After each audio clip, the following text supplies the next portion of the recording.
After that, magbubutang na kita. Okay? Ng ice tea hapon. So, usually, nagbubutang kita about 3/4. Pero kung hindi kaya 3/4, ay nakukulang, pwede 1/2. So, pera ka, Jigger? 2 jigger. Okay, pag mag-iwan kayo, pwede ganyan, ha? Yes, ma'am. Ganyan. Yes, ganyan. 2. So, 2 jigger, ano?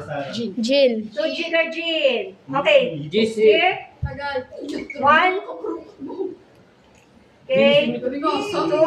Then, 1/3 bar spoon. So, ibig sabihin, 1/3 bar spoon, parang drop lang siya, no?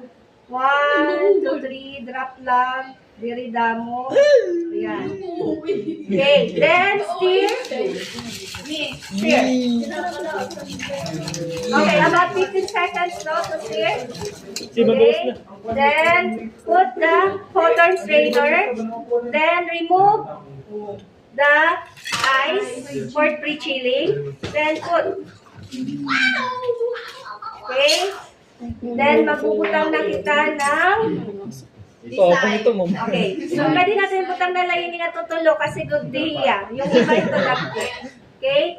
So, this is dry martini. Ang difference lang ng dry martini, o dito muna tayo, no? Is the garnish. So, ang garnish ay ibubutang nyo mamaya. Sige, remove natin to para ganon din yung process. And difference lang is the garnish. Tanggalin ko lang ha. Para yung garnish niya makita nyo yung itsura. So, instead of cocktail onion, we use yung parang pare-pareho ng cocktail onion kasi color white rin naman. Okay? So, ito lang yung sa Gibson. Okay? So, dito sa Gibson. Mamaya, dry martini dito, Gibson dito, then magsaswap sila. So, dalawa yung magpa-perform yan na. Okay? 1 for dry martini, 1 for Gibson, then swap.